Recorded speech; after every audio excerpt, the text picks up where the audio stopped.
Hi, I'm Michelle Ackerman. And I'm Martin Ackerman. We're the new directors at the Whitewater Gallery. And the new co-hosts of WWG TV. The Whitewater Gallery is an artist-run center that's dedicated to innovative contemporary art. And WWG TV is a show that spotlights current exhibiting artists at the gallery. Today we're featuring Jenna Alderton, an artist who's exhibiting her work entitled Crystalline Precipitate at the gallery from September 6th to the 29th.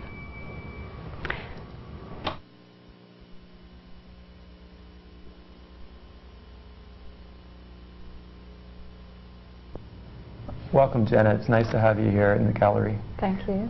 The show looks wonderful. Oh, great. To begin with, could you tell us a bit about your education and how you've gotten into art? Into art. A number of years ago, when I was going to university in Victoria, I was studying sociology and anthropology, but I found that I was doing a lot of art. I was in residence, and I was always, every spare minute I was spending on my artwork. And so when I did graduate, I wasn't really interested in those fields, and so I went back to school and went and started going to Emily Carr College of Art in Vancouver, and I did a 5-year program there. And actually I'm back at school now. I really enjoy going to school. I would like to be a permanent student. Maybe I'll go back into science after this. So I'm just now at York University in Toronto, getting my MFA degree. Are you enjoying that experience? I really love it. I love going to school. I find it very interesting. There's very interesting faculty, interesting students who I'm sharing a lot of ideas with. We have interesting, I think I've used that word interesting too much, but I've had a very good course, and I'm getting a lot out of it. I really enjoy it. Could you give us a history of how your work developed? Okay, well, I won't go back too far. I'll just say that before I was doing this particular series, I was working in a more traditional medium, that is paint on canvas. And I was doing images of technology. I've always been interested in how the biological individual is sort of affected in technological society and those sort of issues. And I was working with paint on canvas and paint on paper. And I decided that rather than doing representations of technology, I would rather be doing technological representations, in a sense. That is, using a computer. Like, rather than using a pre-industrial craft to talk about technology, I wanted to start using a medium that I thought was maybe more relevant to the times that we live in.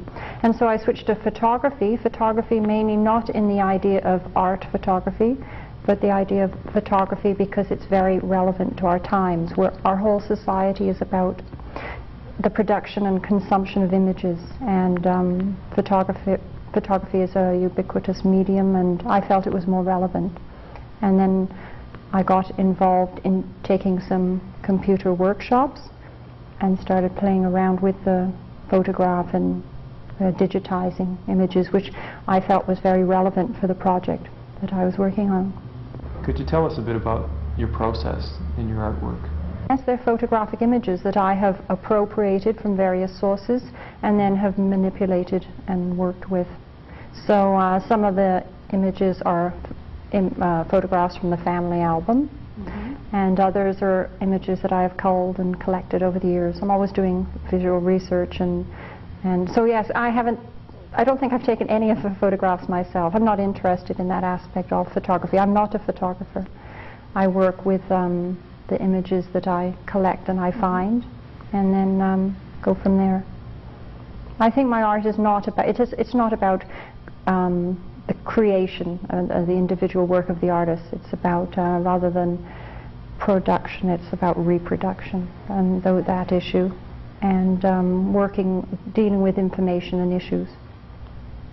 So looking at the technical process of these images, if you could just sort of take us on a little road through the beginning and then how you end up with this product, purely in a technical sense, because they're very intriguing to look at, and we're sort of brought back and forth. We can't, are they paintings? Are they photographs? Okay. They look very they're very intriguing images. Okay. I started with the idea of, as I said, working with the idea of technology and its impact on us as individuals, and then I started thinking about mixing personal images with social images, and I got into working with technology in a sense by working with the computer. up until that point. Maybe from the technical explanation of the work is that I, like a lot of people, had felt I was technically computer illiterate at that point. I took some workshops and learned how to manipulate the images. They're digitized.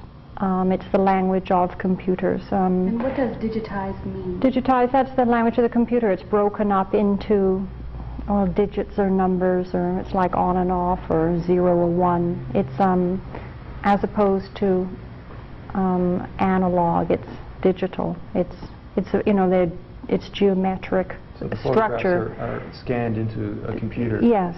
And they become digitized. Yes. And I found them quite intriguing. I've always been very interested in structure and geometry, and it seemed very suited for what I wanted to talk about. It was another way of painting. I actually went in and started painting on these surfaces and mimicking the digitization, and painting in painting the squares and going back in and sort of deconstructing the image and reconstructing it at the same time, breaking it down. And so really, from a technical viewpoint, I had to take a workshop and learn how to do that. And then when the image, I was satisfied with the image, I had them stored on a disc and took them to another place and had them blown up. And now, was that a place that different places in Toronto where I worked, and actually it was a completely different way of working. Rather than me buying the traditional support and stretching a canvas and painting and creating my image, I was running around town, it seemed, paying people to do various things for me and putting together, sort of in the same way that a lot of people were in the commercial field. I was having them printed at a commercial house that does. What is the name of this kind of printing?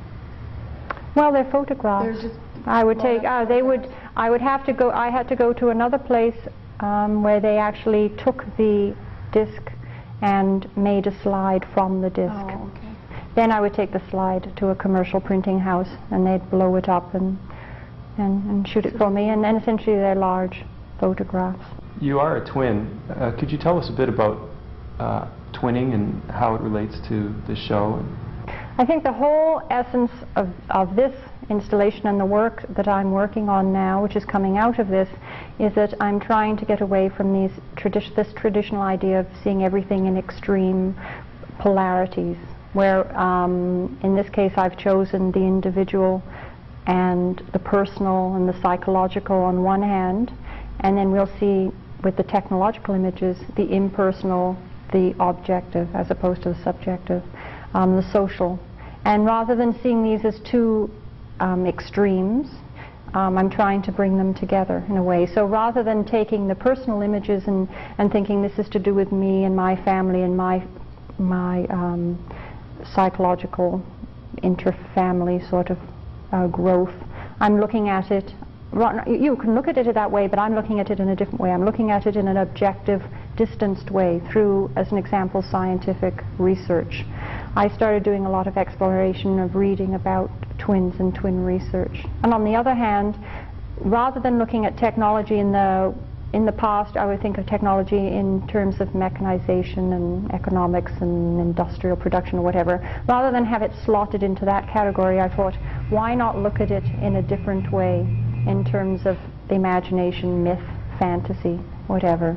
So saying that we don't have exclusive categories. We're in a complicated world these days. We don't have the old idea of the individual and nature, and then on the other hand we have culture and technology. They're all mixed up. We're thoroughly implicated in our technological and manufactured world, and so we don't have these different categories so much. There's all sorts of inconsistencies and breakdowns and exceptions and whatever. So for me it was like an exploration, getting away from, in the past I've always thinking of twins in the sense of, I hadn't thought about it much, maybe in terms of old wives' tales or stories or things that people tell you, oh, twins, you're both different sides of the same coin, or you're a unit, or you're complete opposites of each other, you're foils for each other. And I started doing research, actual scientific research, and found it very interesting and learned a lot from that. Even though I sort of maybe can criticize that sort of scientific cold approach in some ways. And in terms of technology, I did a lot of research and have been reading a lot about a lot of myths and fantasies that are associated with our society and technology. Found them very interesting. And so approaching both subjects not from the traditional perspective I had in the past, from a different one. What about the placement of the work in the gallery? There seems to be really a dividing line down the center of the gallery, whereas one side of the gallery has work that is more family, and the other side is more scientific and anthropological.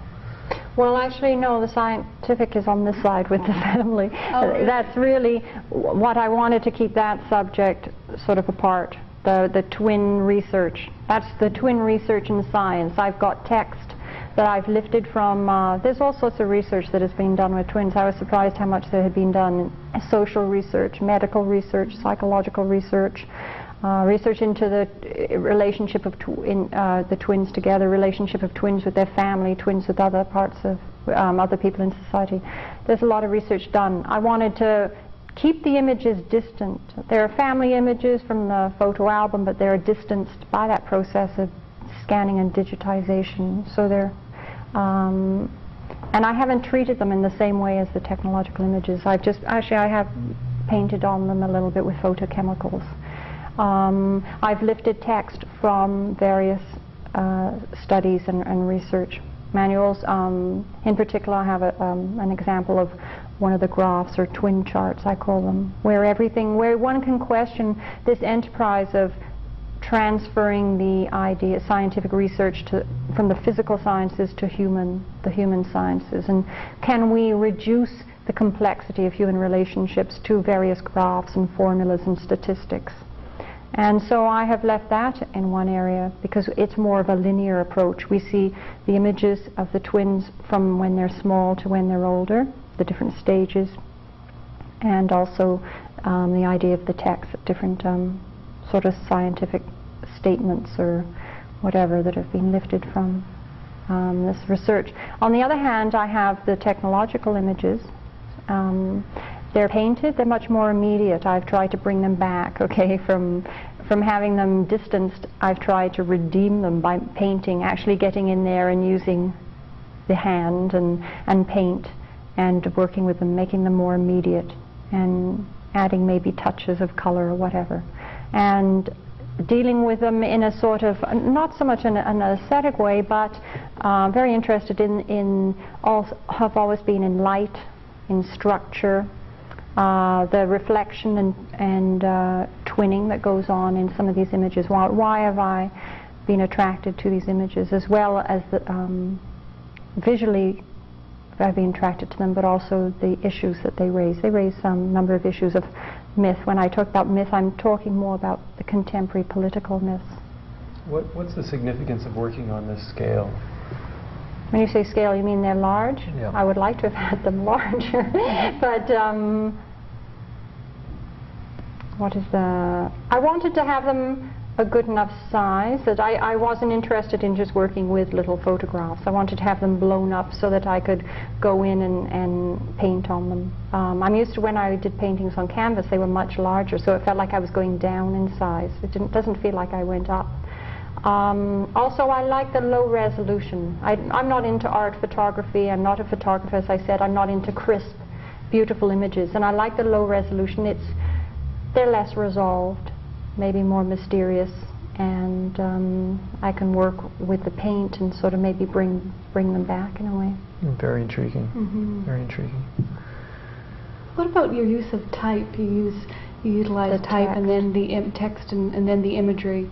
Well, I've never done that before, and you know, you see a lot of work these days, Mm-hmm. image and text. It's a standard way of working, and I had always been reluctant to bring in text, even though a lot of artists will feel that text is very important with an image. They don't feel an image will give enough without the text, or you have to see it all in a proper context or whatever. I felt that it was necessary because it's more of a scientific approach, hopefully, that the twin research, the text is very important.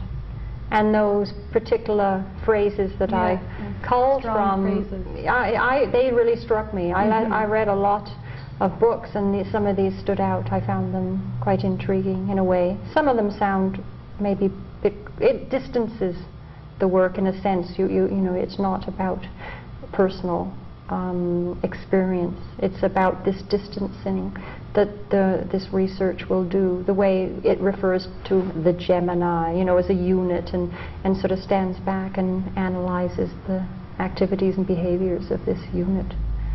So that it was necessary, I felt, to bring in the text. It's very interesting and intriguing to look at, because you do read these pieces of information and then you see these images that are very personal of you and your sister, Yes. And yet very moody and soft, and you can't quite locate what's happening. It's that is the medium too. Yeah, with photography. Mm-hmm. Photography will always bring that in, won't it? There's so much nostalgia. Mm-hmm. When like this morning, I visited the Quintuplet Museum, which is a very appropriate place to come and have my show. And as soon as I saw those old photographs, you don't see. It's just as soon as you see the old photograph, it has that feeling, doesn't it, of nostalgia and the history and whatever. And you can't get away from that. And that aspect is in the work, even though I say I distance it, and it's computerized. You still can't get away from that feeling of the time, and that was meant to be more of a linear piece.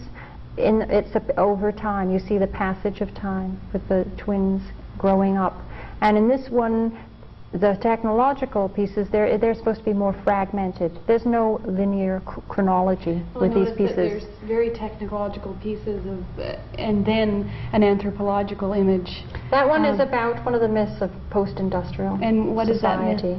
It's the idea that very much in vogue now is the idea that we live in a post-industrial society. An author, Daniel Bell, a number of years ago wrote that we no longer produce manufactured goods. We've switched to communications, media, and whatever. We produce services, that we've passed the industrial phase. A lot of people feel it very handy to slot or see our society in 3 phases: the agricultural phase, the industrial phase, and now we're supposedly in the post-industrial phase. And I think there's been a lot of criticism of that we're not in a post-industrial phase, that we're actually quite the opposite. We're in a thoroughly industrialized society, and we're just continuing 19th century sort of colonialism. We've just transported or exported that sort of factory work to third world countries, and we still very much need the products of industry. And so I find that that's one maybe of the myths, a political myth, that it has a political purpose, that that has been sold. And so that one is sort of like, that particular piece, if you're thinking of, is sort of like the stark, stereotypical image of a third world, of a primitive culture, and then this sort of layer, the imposition of the digitization, sort of the layer of that technology over it. Where do you see your artwork going? I really feel that my work is providing information. I want to provide, I see art for myself, I'm not saying for anyone else, I want it to provide information. I want to be concerned with cultural and social issues. I don't want it to be just about aesthetic issues. And so I feel that I would want to involve the viewer in some sort of dialogue or response to the work, that I'm providing information. And I feel that art should be socially conscious in this day and age, and for me, I wouldn't say it was didactic. I think it has. What's nice about it is that it's very open-ended, and it offers information, but yet it is very mysterious still, and you can't pinpoint what's happening.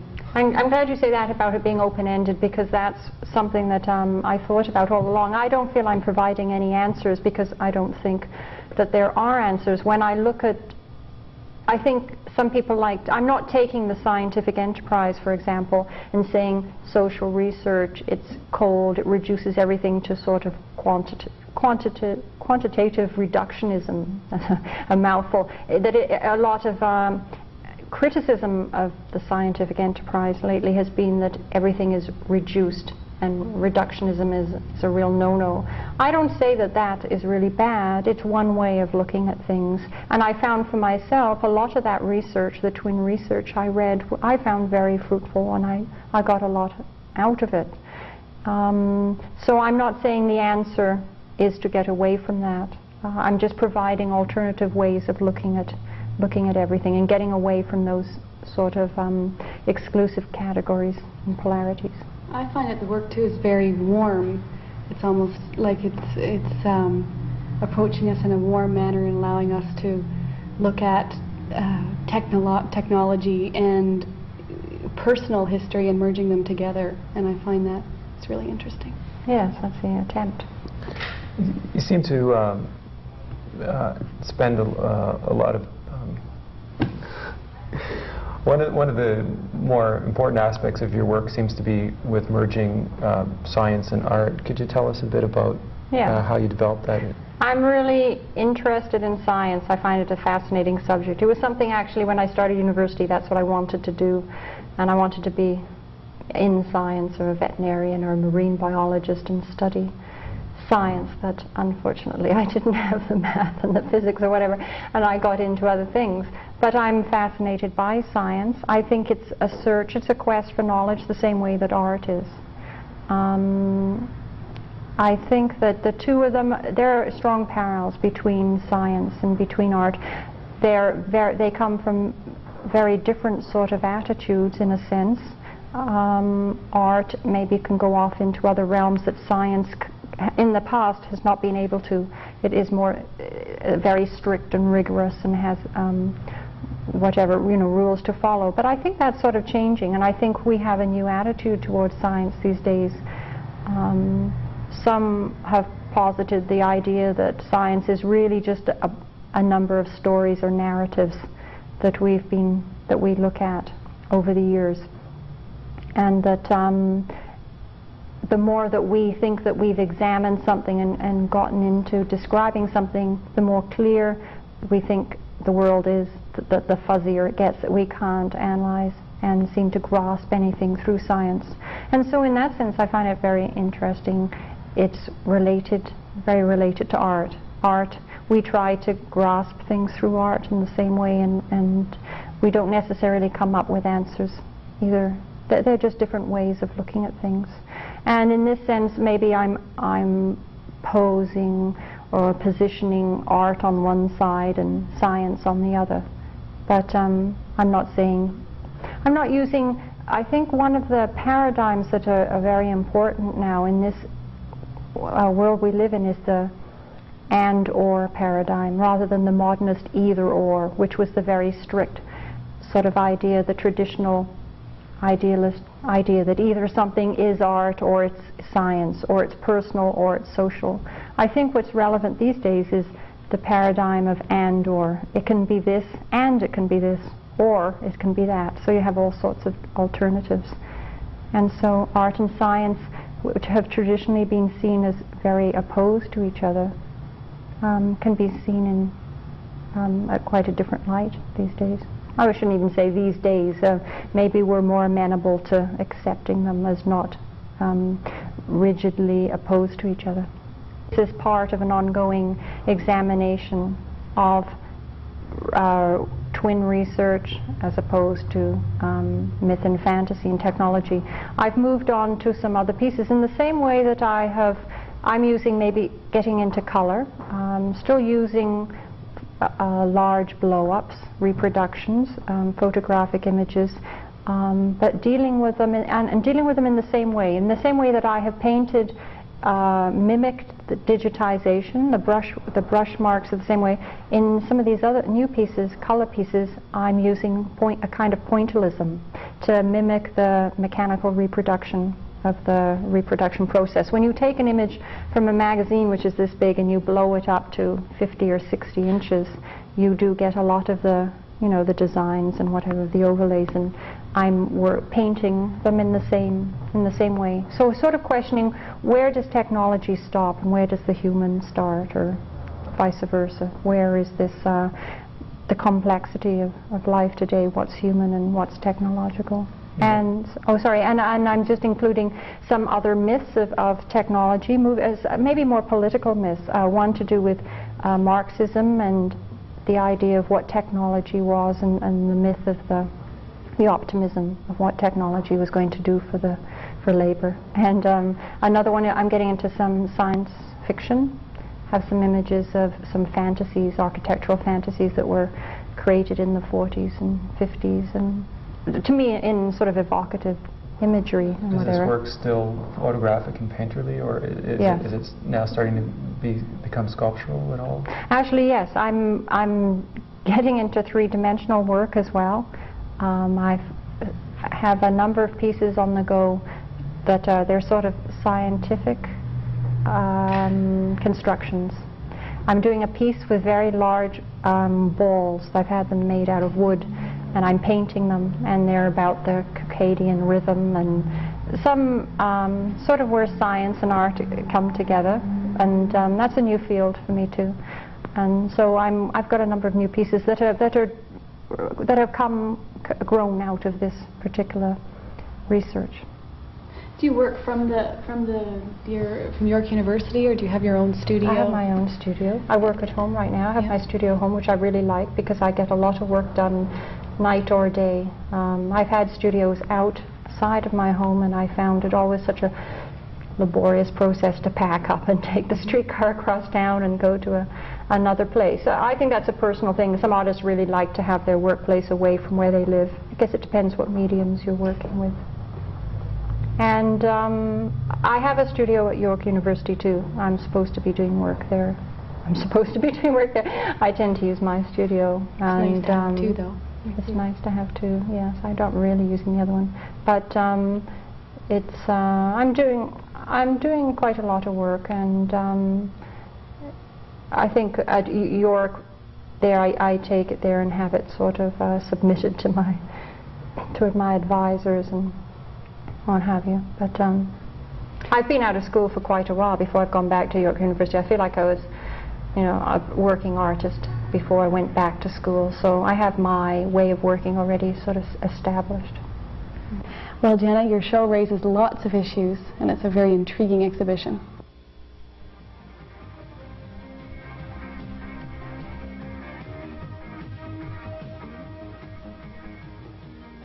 We'd like to thank Jenna for coming in to talk to us today.